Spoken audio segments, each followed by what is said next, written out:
bien voilà, nous nous retrouvons pour un après-midi très très riche en rencontres au Café des Libraires cet après-midi. Vous savez, ce Café des Libraires animé donc par des libraires que j'ai le plaisir d'accueillir sur chaque plateau.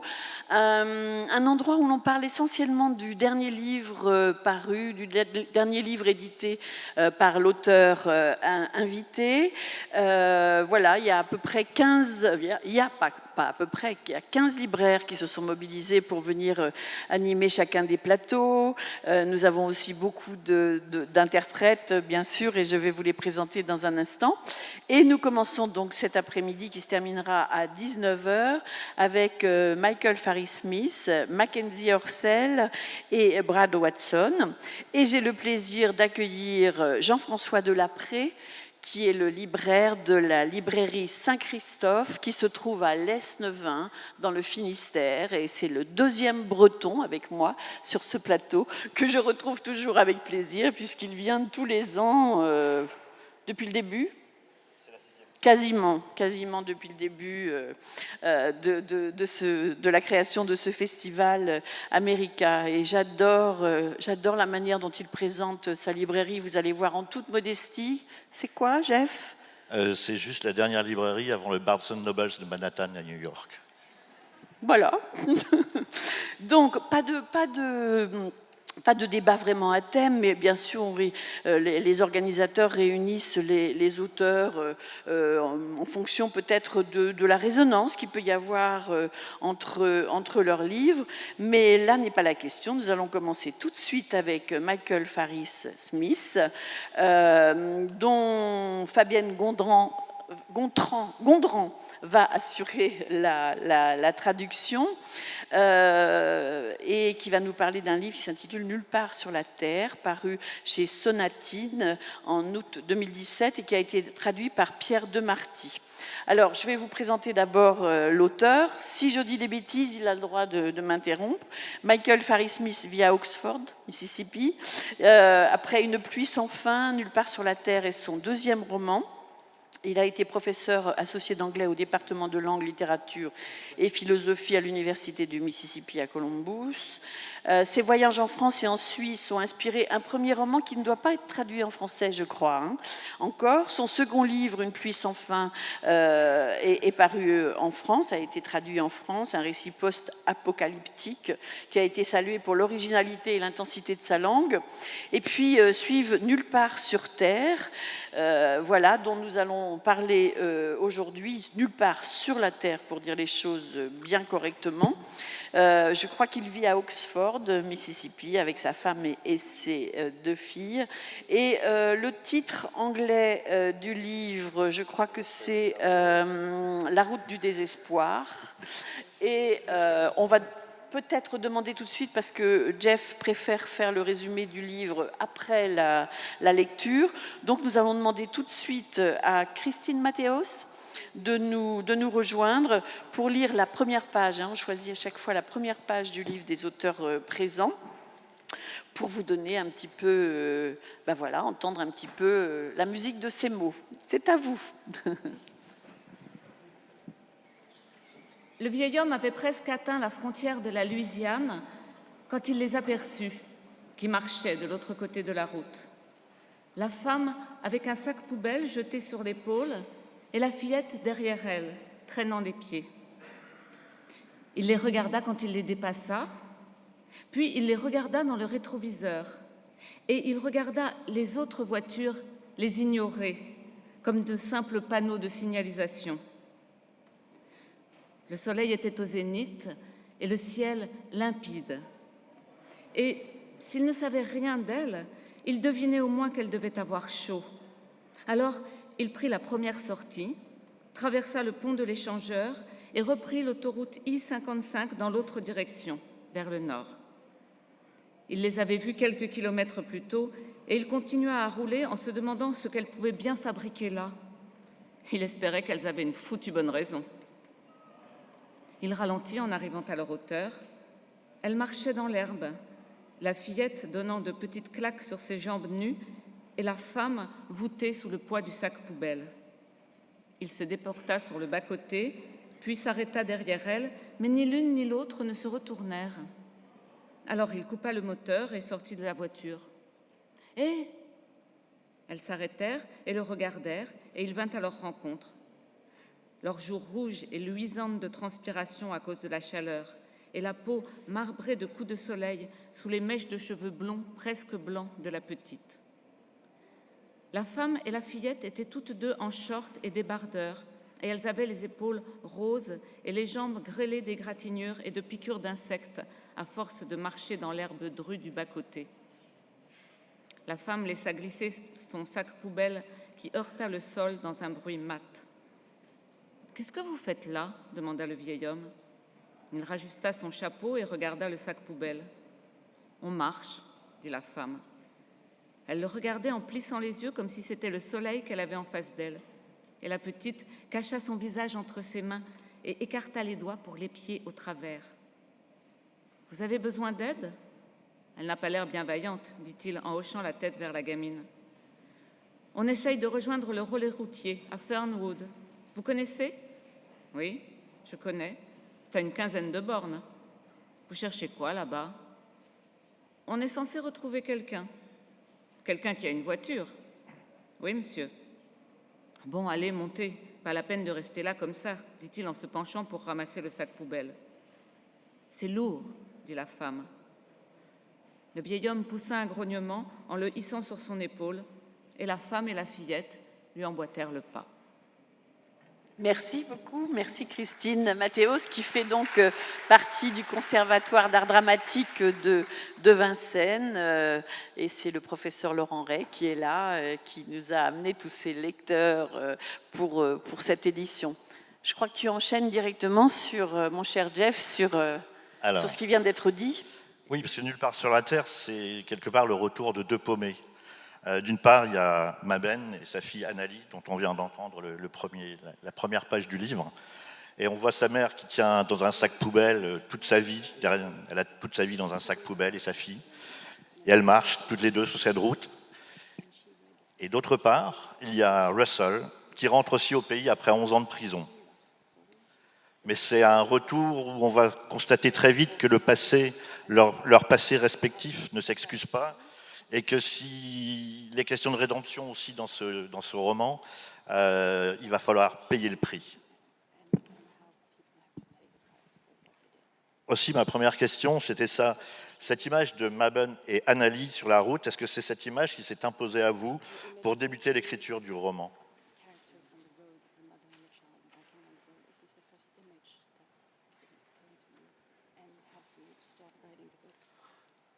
Yes, it was the very first image. It's each of my novels have begun because I have a very strong image in my mind that I just can't get rid of. It's almost like a bad dream. And I don't know why, if it was something I had seen or if something I just maybe imagined, but I had this image of a woman and child walking along the side of the road, and it frightened me, and I was worried about them, and I wanted to see what their life was like. And being a father myself, I think, made me really care about them from the very first word. Oui, tout à fait, vous avez raison. C'est la première image qui m'est venue à l'esprit. Pour chaque roman, j'ai tout d'abord une image forte. Celle-ci s'est imposée un petit peu comme une image de cauchemar. Était-ce une image que j'avais vue? Était-ce quelque chose que j'avais imaginé? Le fait est que je voyais cette femme et cet enfant sur le bord de la route et cette image m'a effrayée. Et étant moi-même père de 2 enfants, j'ai voulu savoir ce qui leur arrivait et pourquoi elles étaient là. L'un des personnages principaux du roman aussi, c'est le Mississippi. C'est cet endroit que vous décrivez admirablement et qui colle véritablement à la peau de Russell et de Mabel. Est-ce que, on finit toujours par revenir au Mississippi? No, it's just a place that I know very well. I'm very influenced by writers who use setting as a character itself. William Faulkner, Cormac McCarthy, writers like these. So when I began to write myself, I really enjoy creating the landscape and the setting. And I think it's important to write about things in terms of physical descriptions that you can almost feel. that's a part of you. And Mississippi is very much a part of me, so I think that's why I write about it in such detail. C'est un lieu que je connais très bien, qui m'a énormément influencée, et je suis moi-même très marquée par les auteurs de littérature qui ont fait du cadre de leur histoire un personnage à part entière, à l'instar de Faulkner ou de McCarthy. Et j'aime créer et rendre compte de paysages et de lieux et donner des descriptions physiques qui rendent ces lieux comme étant des espaces sensitifs et qui font de fait partie de moi. Dans le roman, on est justement dans cette petite ville du Mississippi, et on est très loin de l'Amérique des traders. On est plutôt chez les oubliés du rêve américain.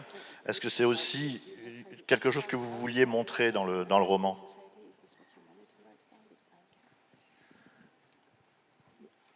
Yes.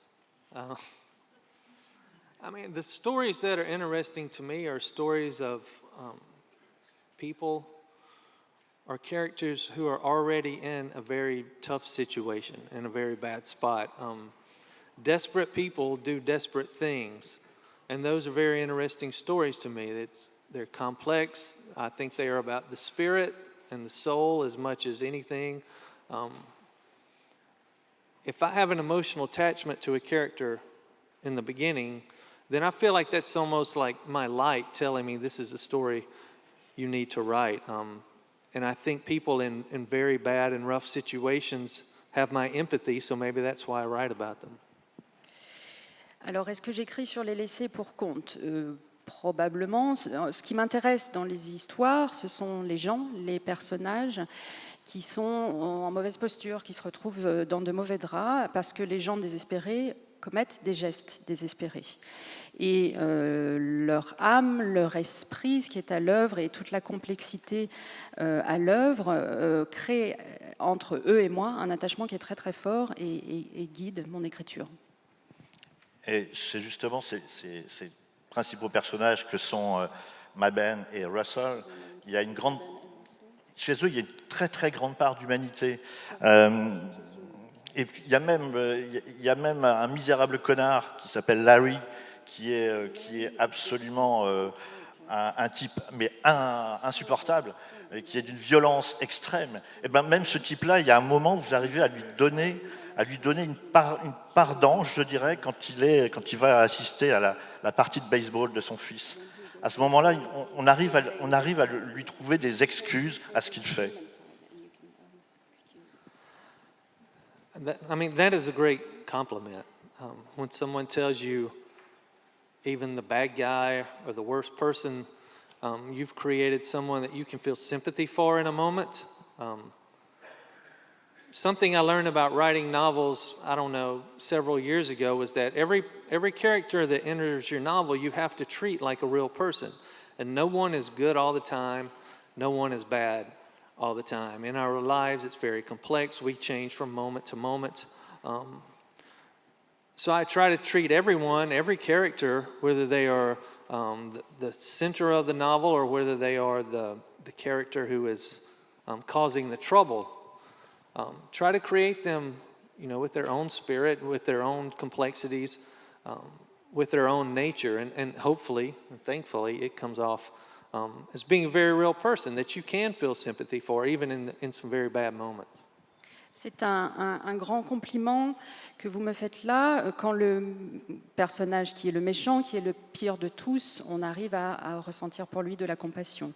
Et ce que j'ai appris sur l'écriture du roman, c'est que tous les personnages méritent d'être traités comme de vrais êtres humains, c'est-à-dire qu'ils sont capables de bien comme ils sont capables de mal, et que mon travail est de rendre cette complexité et cet aller-retour entre le bon et le mauvais. Et tous les personnages, qu'il s'agisse des personnages principaux ou des personnages un peu plus satellitaires, ont une âme, une complexité et une nature que j'essaye de faire ressortir comme si je parlais de vraies personnes.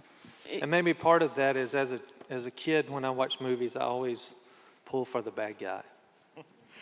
Et ça vient probablement aussi du fait qu'enfant, quand je regardais des films, j'étais toujours du côté des méchants.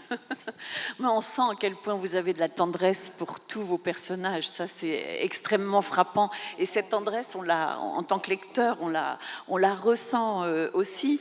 Et en même temps, ce sont des gens qui ont du mal à exprimer avec les mots leurs sentiments.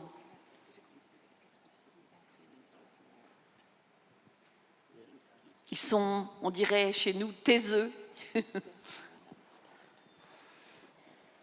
think at some point, people who have lived very rough lives, who are exhausted, who don't have a lot left to give, maybe they're tired of words.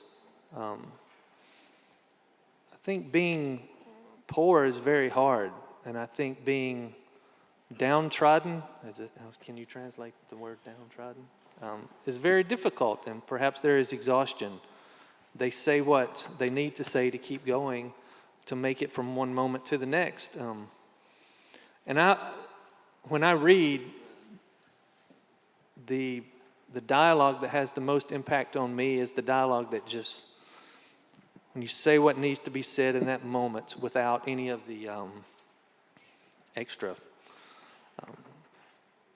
hit the nail on the head, say what you mean, fill it with emotion and then keep going. Peut-être que les personnages qui ont mené des vies dures, qui sont épuisés par la vie, peut-être ont-ils tout donné, peut-être qu'ils n'ont plus la force de parler. Et c'est aussi ce que fait la pauvreté et ce qui arrive à tous ces gens abîmés par la vie. Et effectivement, j'essaie de rendre ça par des dialogues qui vont à l'essentiel, qui sont d'une très grande précision et qui disent uniquement le nécessaire. En tout cas, c'est un roman qui ne laissera personne indifférent, tant les personnages sont brillamment rendus et on est vraiment terriblement ému à la fin de ce livre. C'est extraordinaire. Voilà, Nulle part sur la Terre, paru chez Sonatine et écrit par Michael Faris Smith et traduit par Pierre de Marty. Alors on passe maintenant au livre de Mackenzie Orsel. Bravo, oui, on peut l'applaudir parce que vraiment ce livre magnifique. Merci. Ah, si vous voulez choisir entre les différents livres qu'on vous présente, vous allez avoir du mal, je vous préviens. Alors ensuite, nous allons passer au livre de Mackenzie Orsel. Alors là, il y a quelque chose d'un petit peu particulier. Mackenzie Orsel, il est vincénois en ce moment. Il est en résidence ici, c'est l'écrivain en résidence actuellement. Et Mackenzie... on avait au départ travaillé sur son livre qui s'intitule, enfin surtout mon ami Jeff, sur son livre qui s'intitule L'ombre animale, paru chez Zulma en janvier 2016. Je précise que Mackenzie est né à Port-au-Prince. Il a écrit Les Immortels, un premier roman très remarqué, salué par le prix Étienne Monnier de la Société des gens de lettres. Il a obtenu le prix Louis Guillou et le prix Littérature Monde en 2016 pour ce livre, donc L'ombre animale.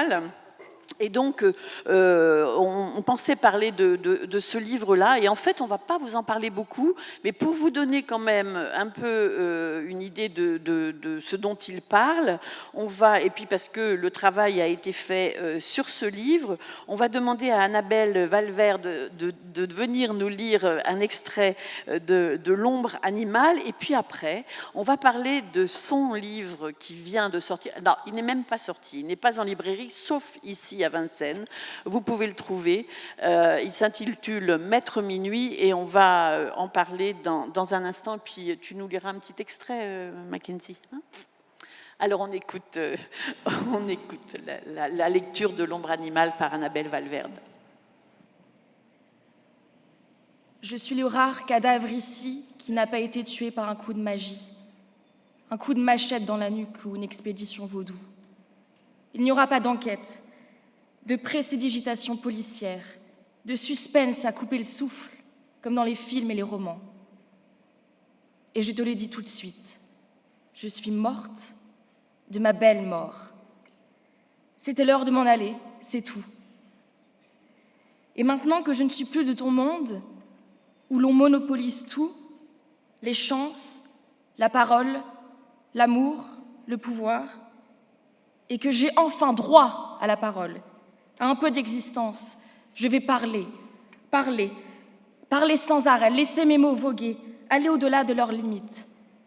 Rien ne pourra plus m'en empêcher, même la rigueur du temps, sa tendance à tout restituer. Oui, moi, inerte, allongée sur ces haillons que j'ai toujours eu du mal à appeler un lit. Je ne sais plus depuis combien de temps, dans le noir de cette chambre refermée sur moi comme une camisole de force, une éternité, une seconde, je ne saurais le dire, je l'ignore. Est-ce si important? Qu'est-ce qu'un tas de puanteurs à en foutre?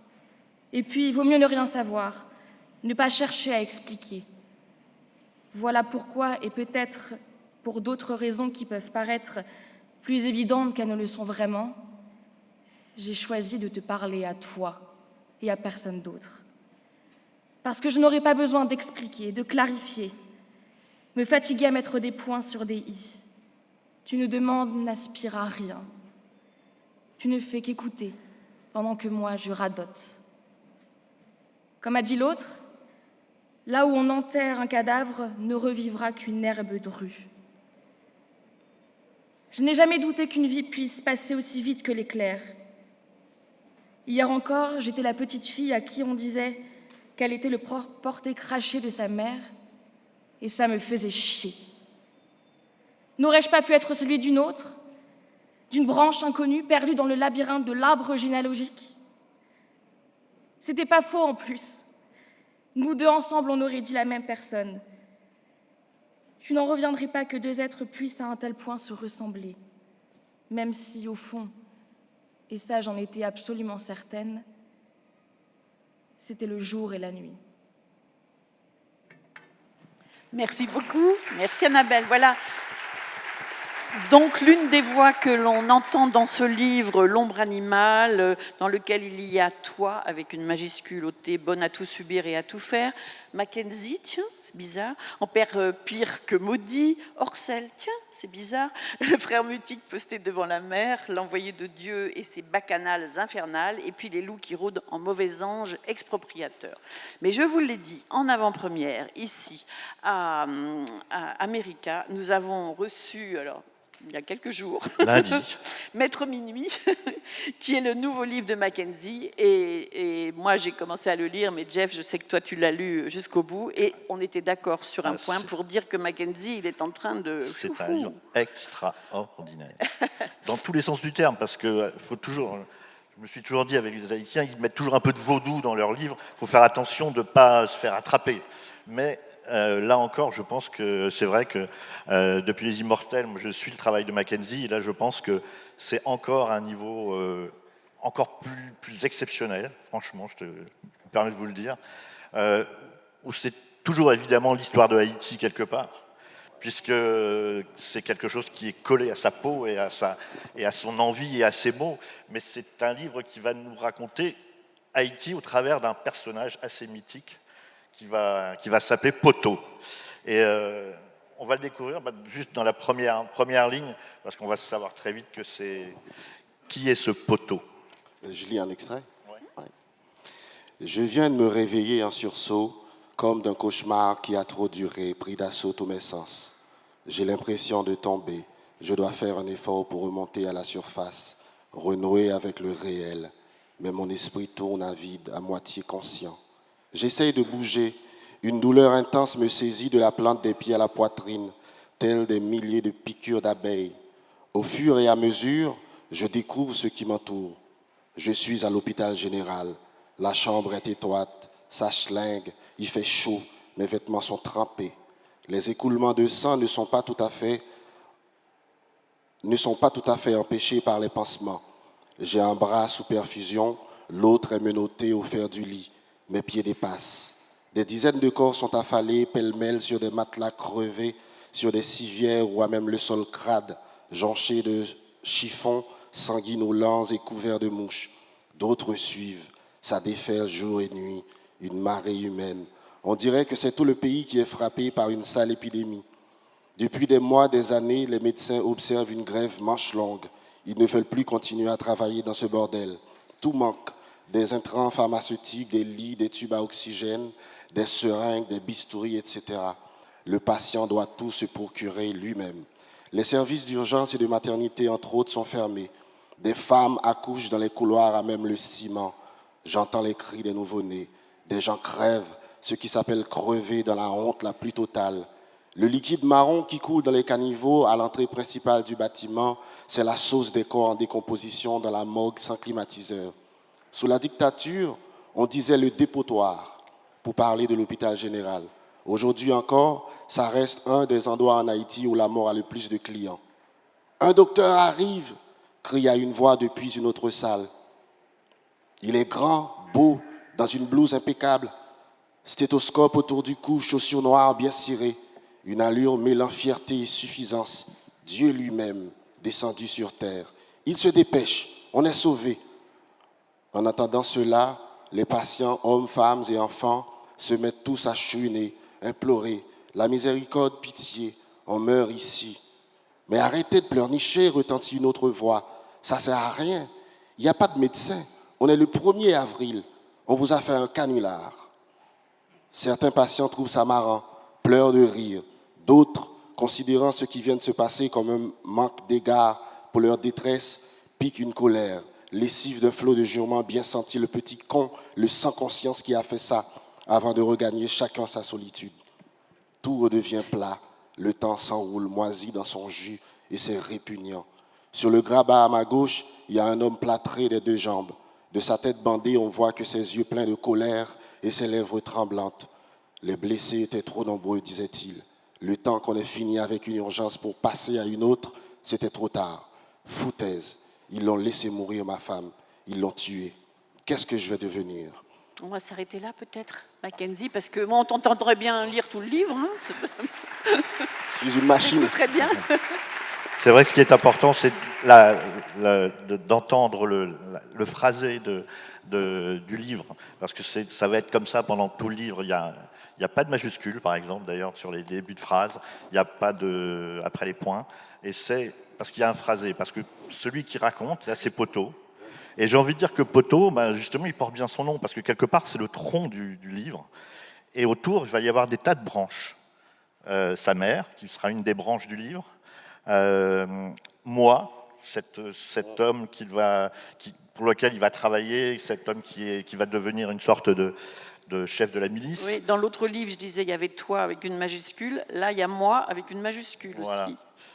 Il y a aussi un Orcel qui est un tortionnaire aussi. Donc j'espère que c'est pas. Il a existé. Hein. Ah oui, c'est vraiment, pas de la famille, j'espère. Ben, j'espère.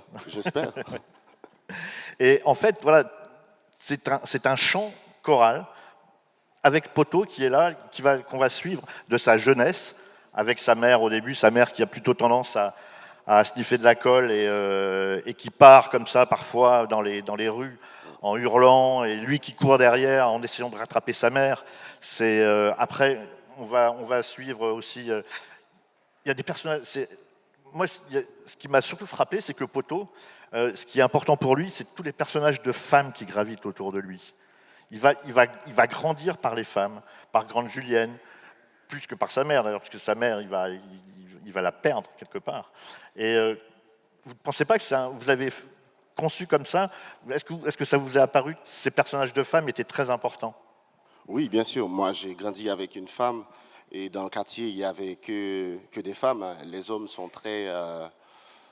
presque très passifs, très absents en Haïti. J'aime bien mettre en scène des voix de femmes comme ça.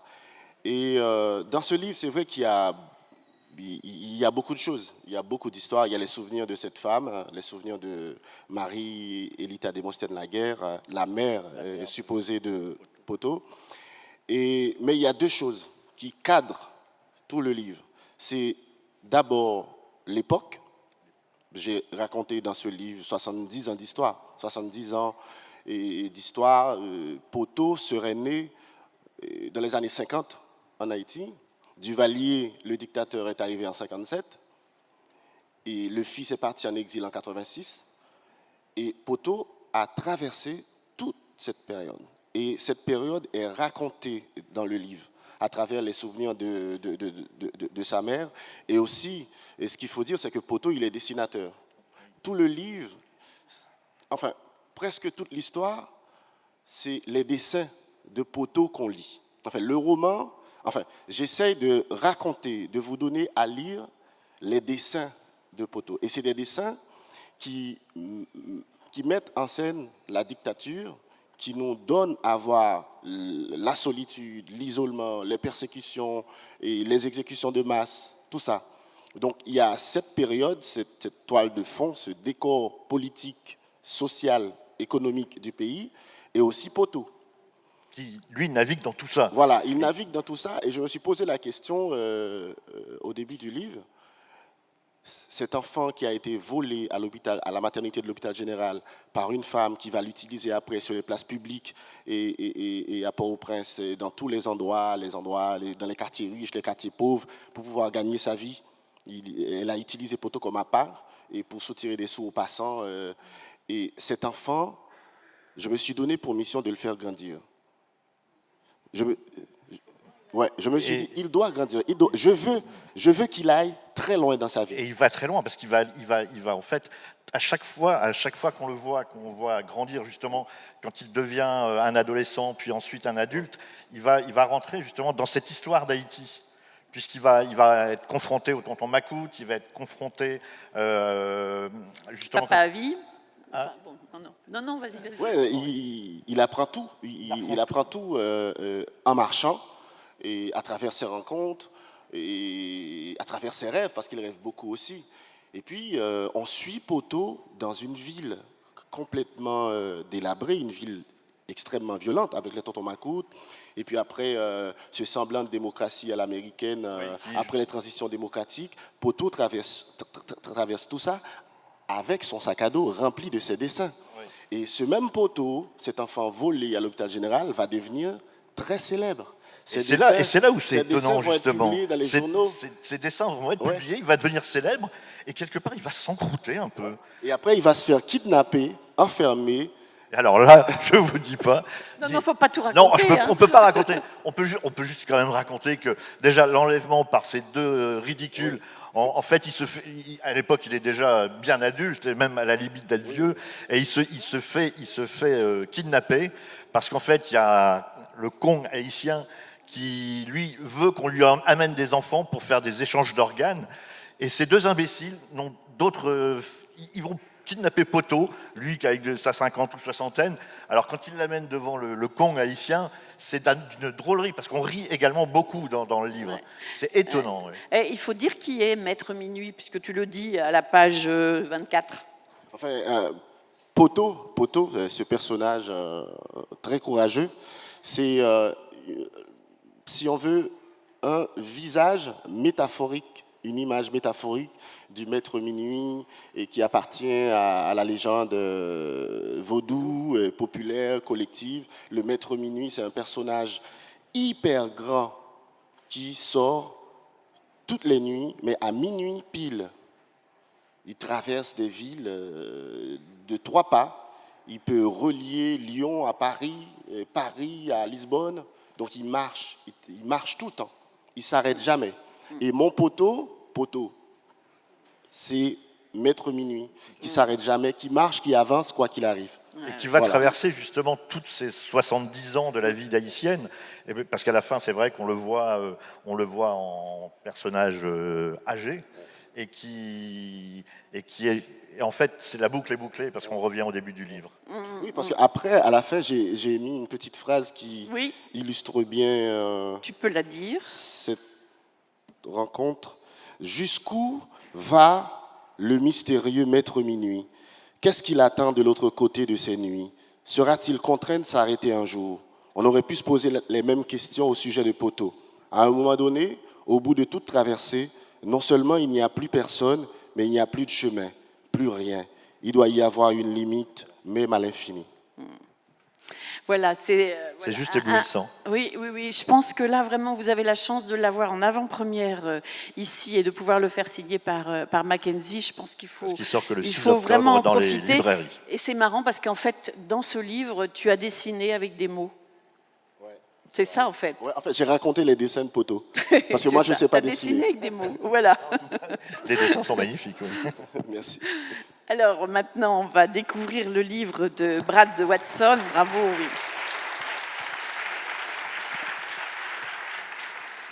Alors, on va découvrir le livre de Brad Watson et on va avoir la chance d'avoir à côté de lui qui va l'interpréter, son traducteur qui s'appelle Marc Amfreville, qui est bien connu ici, je pense, à Vincennes, et qui a donc traduit ce livre Miss Jane, paru chez Grasset en septembre dernier. C'est tout récent. Et donc, nous allons d'abord en entendre un petit extrait, comme on le fait d'habitude, et ce sera Gabriel Gocalpe qui va le lire.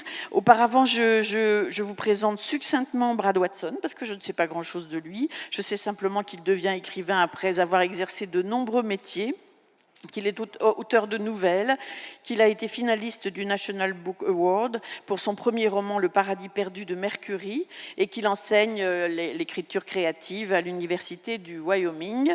Et voilà, on va tout de suite découvrir un extrait de Miss Jane, le début. Gabriel. Jamais on n'aurait cru qu'une personne affligée d'une telle malformation fût ou pût être joyeuse, qu'elle ne se laissa pas aller à la mélancolie ou qu'elle n'eût pas le goût du malheur. Très tôt, elle s'était trouvée des façons de composer avec sa vie, la vie en général. Et en grandissant, il devint vite évident qu'elle ne craignait pour ainsi dire rien. Seuls les chevaux, peut-être, et quelque chose qu'elle ne parvenait pas à définir, une présence insolite qui n'était pas, ou pas entièrement en tout cas, de ce monde. Elle ne redoutait pas ces fièvres qui avaient emporté son frère William à l'âge de 3 ans, avant sa propre naissance. Dans son esprit, pareil destin était celui de cet enfant-là, pas le sien. Elle ne craignait pas les serpents, pas même les venimeux, persuadée qu'ils ne la mordraient jamais si elle ne les laissait tranquilles. Les moustiques, pour une raison qui leur appartenait, ne la piquaient pas, bien qu'elle ne prît contre eux aucune protection. Elle n'avait pas peur des poules, parce qu'elle les jugeait d'une sagesse comique, en dépit de leur stupidité proverbiale. De même pour les cochons, malgré leurs affolements fréquents et inattendus, ou leurs assourdissants concerts de panique étrangement orchestrés qui l'effrayaient au début, jusqu'à ce qu'elle en perçût le caractère burlesque. Ces mouvements de frayeur étaient intempestifs, ils disparaissaient aussi vite qu'ils étaient venus. Les vaches, à l'évidence, ne présentaient aucun danger, sauf si on menaçait leurs petits. Le taureau, quant à lui, était soigneusement tenu à l'écart dans un petit enclos réservé. Elle n'avait pas peur des coyotes qui jappaient la nuit dans les champs, ni des panthères dont les feulements montaient parfois du plus profond des bois. Elle adorait s'agenouiller devant sa fenêtre ouverte pour écouter le chœur des coyotes et imaginer ce qu'ils pouvaient bien se chanter et l'importance que revêtait pour eux cet échange. Cela ne les dérangeait nullement qu'ils déchiquettent mulots, lapins et écureuils, ni qu'ils pourchassent les faons nouveau-nés, ni que les panthères emportent parfois un petit veau. L'étrange peur qu'elle éprouvait d'un animal inconnu, née la nuit où elle s'était imaginée en entendre grogner un à l'extérieur de la maison et où elle avait été terrifiée. Elle n'avait aucune peur des chouettes qui ululaient la nuit venue, ni de la possibilité de croiser des sangliers quand elle se promenait dans les bois, ou des meutes de chiens qui, parfois, erraient dans les pâturages et se montraient beaucoup plus dangereux que les coyotes, les panthères et les ours, parce qu'ils ne craignaient pas les hommes. Elle ne redoutait pas les ratons laveurs, ni les renards enragés, non plus que les armes de son père, un fusil de chasse de calibre 10 et une carabine Winchester. Pas davantage la hachette qui servait à décapiter les poulets, les longs couperets utilisés pour équarrir les porcs, ou les couteaux plus petits employés pour dépecer et découper de temps à autre un cerf, ni même les scies avec lesquelles on tronçonnait leurs os. Non plus que la grosse lessiveuse noire, où on faisait bouillir de l'eau pour laver les vêtements souillés ou pour fabriquer du savon dans la cour de la ferme, et dont on lui ordonnait de ne pas s'approcher quand elle était petite. Elle ne craignait pas l'enfer, même si les prédicateurs itinérants vous en menaçaient. Le feu éternel, les démons et même le diable en personne ne l'impressionnaient guère. Quand elle se les représentait, ils avaient tous, invariablement, un air grotesque. Jane, qui, petite, ne se rendait que rarement en ville, ne pouvait s'imaginer aller jusqu'en enfer, son esprit peinant à concevoir un périple à travers le pays et a fortiori sous la terre. Beaucoup, merci. Elle n'a peur de rien. Je crois que ça, c'est vraiment ce qu'on retient de ce personnage. Oui, parce que l'histoire de ce roman, c'est comment fait-on pour grandir dans le Mississippi du début du XXe siècle, quand la nature vous a fait différente, dès la naissance. En fait, c'est à cette douloureuse question que Brad Watson va répondre dans ce roman très émouvant et très sensible. Parce que Miss Jane, c'est Jane Chelsom, celle qui voudrait être une gamine comme les autres, mais qui saura très vite que rien ne sera jamais pareil pour elle. Pourtant, elle prendra le parti de vivre du mieux qu'elle peut, avec le Dr Thompson comme confident, celui qui n'aura de cesse d'espérer dans les progrès de la médecine afin de pouvoir éventuellement opérer Jane. Je sais que ce roman est très important pour vous, car il vous touche particulièrement. L'histoire de Miss Jane, c'est celle de votre grande-tante. Yes, it's sort of. En quelque sorte. I had a great aunt who was born in 1888. Jane in the novel is born in 1915. Ma grand-tante était née en 1888, mon personnage de Jane en 1950. My great aunt was a mystery.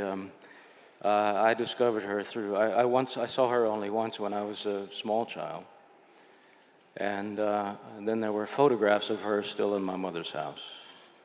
Et cette grand-tante pour moi était une sorte de mystère pour toute la famille. D'ailleurs, je ne l'ai vue qu'une fois quand j'étais enfant, et j'ai trouvé par la suite des photos d'elle dans la maison de ma mère. We knew that my great aunt was incontinent. We knew that she never was married and never had children, and lived alone. Beyond that, we didn't really know any details. It was a mystery. Elle était un mystère parce qu'on savait très peu de choses d'elle. On savait qu'elle était incontinente, qu'elle n'avait jamais eu d'enfant, qu'elle avait vécu seule, mais tout le reste était de l'histoire inconnue. I think by the time I became interested in writing it by her, I had already had a failed marriage. Romance was not working very well for me. Au moment où j'ai écrit ça, dans ma vie personnelle, la vie conjugale ne marchait pas très bien, donc j'avais cet intérêt spécial pour cette vie de célibataire. And everyone said that great Aunt Jane was a very happy person, in spite of her isolation. Alors que ce qu'on savait d'elle, c'est que la grand-tante Jane était une femme heureuse, malgré son problème physique, son handicap. And then I saw a photograph one day of a young woman who was very pretty, very slim, thin, quite thin, and who seemed to be flirting with the photographer. And when I asked about it, my mother said that was Aunt Jane and that she was popular with the boys. She was what? Popular with the boys. Ah, jusqu'à un jour où j'ai vu une photographie d'une jolie jeune femme, maigre, très maigre, qui manifestement était en train d'avoir une relation, enfin de flirter un petit peu avec le photographe. Et ma mère à ce moment-là a dit que les garçons s'intéressaient beaucoup à elle. Elle était très belle. Oui. Vous le dites dans l'histoire. Oui, oui. Belle et très mince, oui. Le personnage aussi. I asked how that happened. She said she also went to the dances in the community, in the little, where she lived in the country. And I asked my mother how she managed that if she was incontinent. And she said, I don't know. On savait aussi que cette grand-tante, donc, dans la série de sa vie joyeuse, allait au bal de campagne, là où elle rencontrer des gens, où elle était parfaitement heureuse. Et je lui demandais à ma mère comment elle faisait avec ce grave problème d'incontinence. Incontinence, je me permets de vous dire au passage, est un euphémisme. Donc c'est moi qui ajoute ça. Comment faisait-elle pour aller au bal, pour rester des nuits entières à danser, vu son état? Et ma mère a répondu, je ne sais pas. So, I also went looking for her grave and couldn't find it. And I told my mother I found one with a different name, not Jane Clay, but Mary Ellis Clay. Et je me suis mis en quête aussi de sa tombe et j'en ai trouvé une avec un nom différent. And I said, I found it. My mother said, yes, that's her. I said, well, why is there not Jane? Why did she call herself Jane? Why did you call her Jane? And she said, I don't know, je ne sais pas. Et alors j'ai demandé à ma mère pourquoi ce nom était différent. La mère a dit c'est effectivement bien ta grand-tante, mais je ne sais pas pourquoi elle ne s'appelle pas Jane sur sa tombe. So I saw a mystery. I suspected a story behind it. I suspected sadness behind a certain stoicism in her character. Et j'ai soupçonné, enfin j'ai eu l'intuition que derrière ce mystère, il y avait une grande tristesse. Derrière ce stoïcisme, il y avait une grande tristesse, et c'est ce qui m'a donné envie d'écrire l'histoire. C'est raconté avec beaucoup de justesse, alors que ce sont des choses quand même extrêmement délicates à aborder par un homme en plus. Et moi, j'avais jamais entendu parler d'une malformation comme celle-ci, parce qu'on s'en aperçoit dès la naissance. Et comment avoir pu traiter ce sujet-là si délicat avec autant de force et tant de finesse. Et autant de finesse, c'est étonnant. C'est ça qui est incroyable, toute la finesse de votre écriture, sans décrire l'infirmité de naissance de Jane. C'est ce qui fait que votre livre peut être lu vraiment par tout le monde. Est-ce que justement ça a été compliqué de réussir à faire cette structure narrative, d'arriver à monter, parce que vous n'aviez pas beaucoup d'informations sur elle, à part cette photo. Il a fallu tout inventer.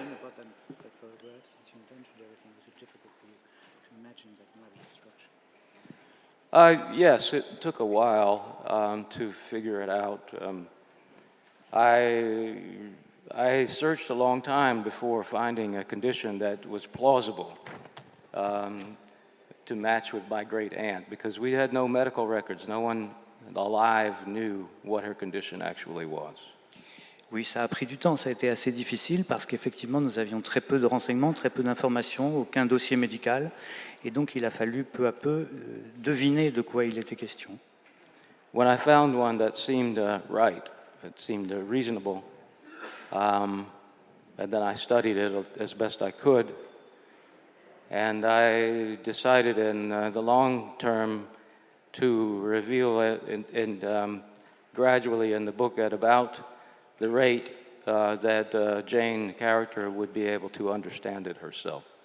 Et ce qui fait la structure narrative, c'est précisément, étant donné cette ignorance du dossier médical, quand j'ai trouvé une hypothèse plausible de ce qui était effectivement la nature exacte de la malformation anatomique qui causait le désordre en question, j'ai décidé d'écrire le livre, enfin de révéler les détails de cette malformation au rythme auquel Jane, enfant, puis adolescente, puis adulte, a pu les comprendre elle-même.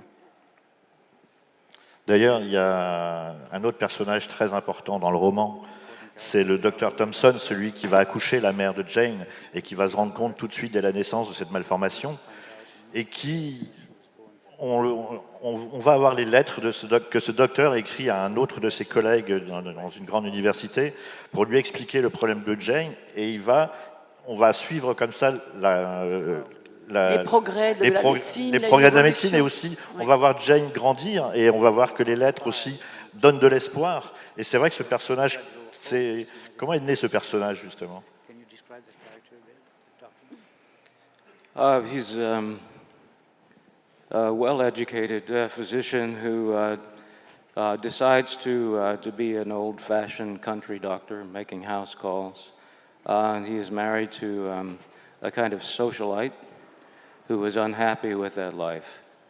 She dies in the flu epidemic of 1918, leaving him alone, but he in time determines that he is better suited to live alone, and this makes him a good counselor for Jane later on. C'est important que ce soit quelqu'un qui travaille comme médecin de campagne parce qu'il l'a choisi, qui passe son temps à faire des visites à domicile, qui est dévoué à toute cette communauté de pays reculés, mais c'est un homme instruit, un homme qui aurait pu devenir un grand médecin des villes, et qui donc reste en contact avec ses anciens collègues d'études, et qui donc est à la pointe de la science et de ce qui pourrait servir, et qui effectivement, comme vous le soulignez, permet de suivre le dossier médical et les avancées de la science. En tout cas, c'est un médecin tellement humain que si je devais créer j'ai mon oublié la médecin fin. personnel, c'est lui que je prends. Hein. Oui, Tout de mais suite. J'ai oublié un petit morceau qui est intéressant. Il a perdu sa femme dans une épidémie de grippe et il se rend compte, en fait, malgré la peine que lui cause la mort de sa femme, qu'il est mieux à même de s'occuper de sa vocation, de ce qui l'appelle, par le fait qu'il est maintenant seul et complètement disponible. c'est un magnifique personnage aussi qui est très présent dans le roman et qui a une importance considérable. En tout cas, c'est un roman, moi, qui m'a bouleversé. La volonté de cette petite fille cette qui va petite devenir fille. femme et qui va à Qui va chaque devenir fois une vraie- être opiniâtre. Ouais, et puis une femme heureuse quand même aussi, qui va chercher l'amour et qui va presque y arriver, on va dire. Mais c'est un magnifique personnage de femme forte.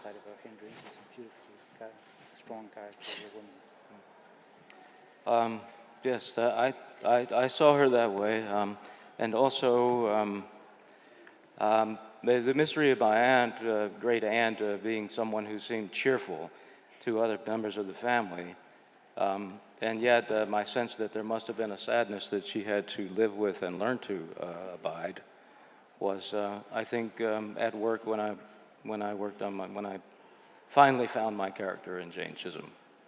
Oui, c'est bien comme ça que je la vois, effectivement, comme une femme forte, mais j'insisterai sur cette différence entre l'image heureuse qu'elle donnait à sa famille et ce que moi j'avais senti, deviné de sa tristesse, et c'est exactement ce qui est la source de la création de ce personnage pour moi. Parce que sa vie est faite de renoncement. Elle doit renoncer à toutes les choses qu'elle aimerait vivre. À cause de ce problème. Voilà, bon, vous aurez compris, hein, c'est un livre qu'on a aimé, Miss Jane, Brad Watson, traduit par Marc Anfreville, et qui l'a interprété aussi sur ce plateau, et qui est paru aux éditions Grasset. Le livre de Michael Farris Smith, Nulle part sur la Terre, paru aux éditions Sonatine, et traduit par Pierre de Marty.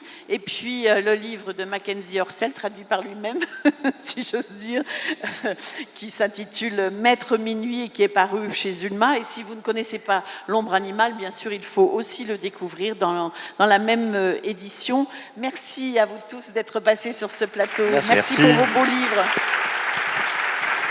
Et merci, Jeff.